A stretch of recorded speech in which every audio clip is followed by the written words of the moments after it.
All right, hello, wine drinking people. Today, it's time for more of what I've had to drink yesterday, and it's always fun to see new producers. And Anthony Pannoni, our friend from the Florida Wine Company, has just picked up quite a few really good little gems from Australia.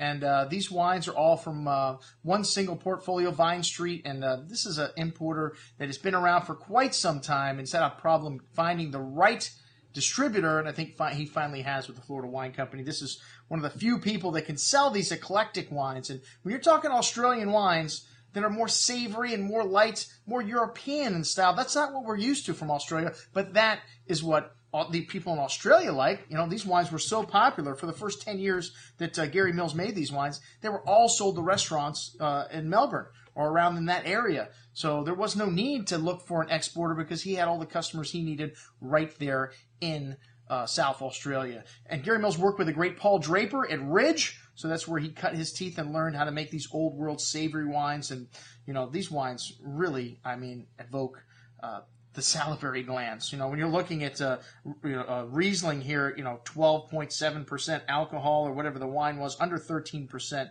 Well, you got a little residual sugar there, and Riesling is a varietal that is known for lower alcohol, but Australia in itself not known for producing wines in the 13 and under % alcohol ratio. Jamsheed is the name of a Persian prince that supposedly invented wine by mistake. This is a tale that I've outlined in my Wine 101 book, and kind of an interesting story about, where wine came from. And this Persian prince, supposedly his housekeeper accidentally, didn't close a jar of jam all the way, and it fermented, and then, he drank this, or she drank it and got drunk, and this wine was created. So kind of an interesting tale. And the other one about how wine's created is in the Bible. Noah supposedly was the first person to make wine, if you trust the Catholic religion.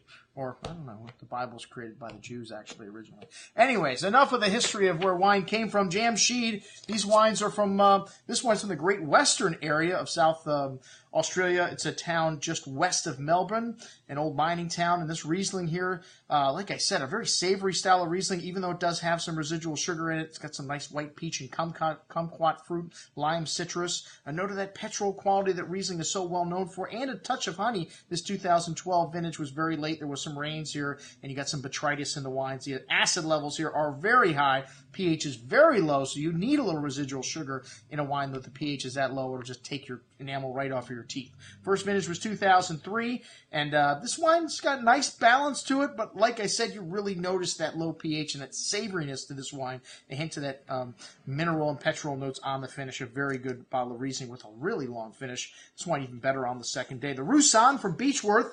It's got ripe tropical fruits, peach notes of honeycomb, white flowers, and a roasted nut-like character to the bouquet. This is 3 hours north of Melbourne, and all older oak in these wines. There's a big movement against new oak here. This is a rich and viscous wine on the palate, even though it's a little higher in alcohol. Still nice freshness here, some orange blossom citrus notes and a hint of honey in this wine as well, but quite bright and fresh on the finish. Pure granite soils here, so you do notice some of that minerality, that tongue-tingling minerality on the finish.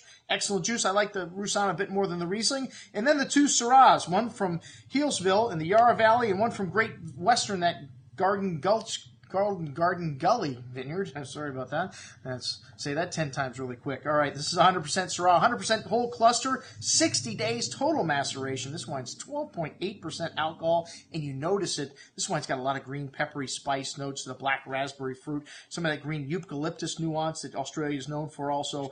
Very savory Syrah. It almost has a tequila, like lime note to the finish here, and really bright and zesty, and that green minty nuance showing through the finish. You could easily compare this to the Northern Rhone in a cool year, and even better on the second day, as you would expect from a really well-built wine like this. You need a little more time in the bottle, or a few hours in the decanter when you open this wine. Excellent juice at $57. And then this Garden Gully Syrah, which is a whopping 14.5% alcohol, low by the Australian means, but high for this gentleman, Mr. Mills. And this is a very feminine style here, very old world, and the vines are possibly as old as 1892, old bush vines. Only 50% whole cluster used here because you got bigger tannins. They don't want to extract quite as much tannins in this one. You can over-extract really easily if you're not careful here. Very riper style here, but still very savory. You got some nice tobacco spice, and hints of that mint and menthol nuance. Nicely structured wine with a bit of tartness on the finish, but still, a little bit bigger and fruitier than the first wine here. Excellent juice. juice if you like these more mineral-driven wines, more fresh style of Shiraz, a la the Northern Rhone. And that is what I had to drink with the folks from Jamsheed, Florida Wine Company. I'm your host, Andrew Lampasoni, signing off for the Wine Watch, saying remember, always drink the good stuff first.